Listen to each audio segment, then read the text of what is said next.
Assalamualaikum warahmatullahi wabarakatuh.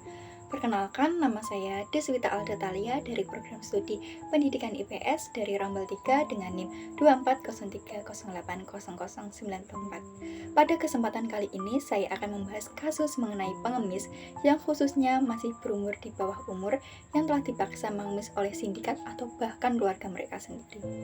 Nah, sebelumnya, apakah teman-teman pernah melihat pengemis atau bahkan anak yang masih di bawah umur mengemis di jalanan? Apakah teman-teman mungkin juga pernah memberikan uang atau bahkan makanan kepada mereka? Akan tetapi, apakah teman-teman pernah berpikir apa sih yang sebenarnya terjadi pada mereka? Padahal anak merupakan amanah sekaligus karunia yang dititipkan oleh Tuhan untuk dijaga karena memiliki harkat, martabat, dan hak-hak sebagai manusia yang harus dijunjung tinggi. Namun, masih banyak anak-anak yang mengalami eksploitasi untuk melakukan kegiatan mengemis yang biasanya dilakukan oleh orang dewasa untuk mengajak anak-anak menjadi pengemis. Hal tersebut sering kita lihat terutama di kota-kota besar seperti Semarang, yang banyak kita lihat pengemis anak-anak mengemis di lampu merah, jalan umum, stasiun kereta api, pasar tradisional, ataupun di pusat perbelanjaan. Terdapat banyak bentuk eksploitasi anak untuk mengemis, seperti bentuk eksploitasi yang dilakukan oleh orang tua, bentuk eksploitasi karena pengaruh dari keluarga ataupun lingkungan sekitar, dan bentuk eksploitasi terhadap pengemis anak-anak yang dilakukan oleh preman.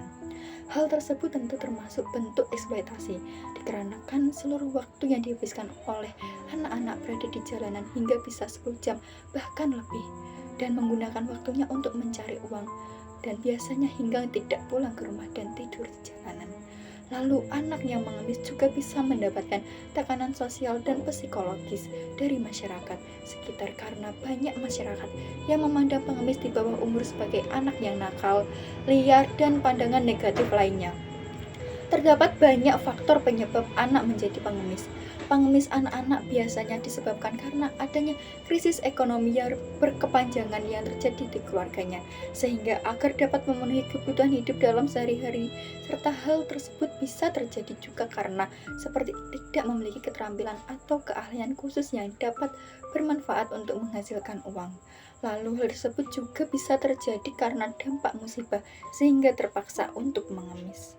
Dampak dari eksploitasi anak-anak yang menjadi pengemis yaitu seperti yang pertama, dapat mempengaruhi tumbuh kembang anak-anak, baik dalam segi penglihatan, pendengaran, atau bahkan kekuatan. Yang kedua, karena banyak waktunya digunakan untuk mengemis, jadi kemampuan dalam hal akademik kurang, tidak seperti anak-anak pada umumnya. Yang ketiga, kurangnya kasih sayang dan kurang percaya diri mengakibatkan terhambatnya pertumbuhan emosional serta sulit membedakan antara benar dan salah. Anak-anak yang hidup di jalanan, mereka bukan saja rawan dari ancaman tertabrak kendaraan, tetapi juga rentan terhadap serangan penyakit akibat cuaca yang tidak bersahabat atau kondisi lingkungan yang buruk seperti tempat pembuangan sampah atau tempat yang kurang sehat lainnya yang sering dikunjungi oleh anak-anak. Untuk menangani masalah tersebut, kita dapat melakukan seperti dengan cara yang terkandung dalam Peraturan Daerah Kota Semarang Nomor 5 Tahun 2014 tentang penanganan anak jalanan, gelandangan, dan pengemis di Kota Semarang. Tahapan-tahapan anak jalan yang dilakukan yaitu yang pertama, penanganan pencegahan, yang kedua, penanganan rehabilitas, dan yang ketiga, penanganan lanjutan.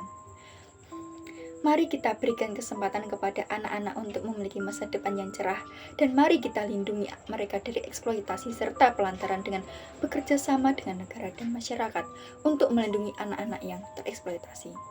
Sekian dari saya. Wassalamualaikum warahmatullahi wabarakatuh.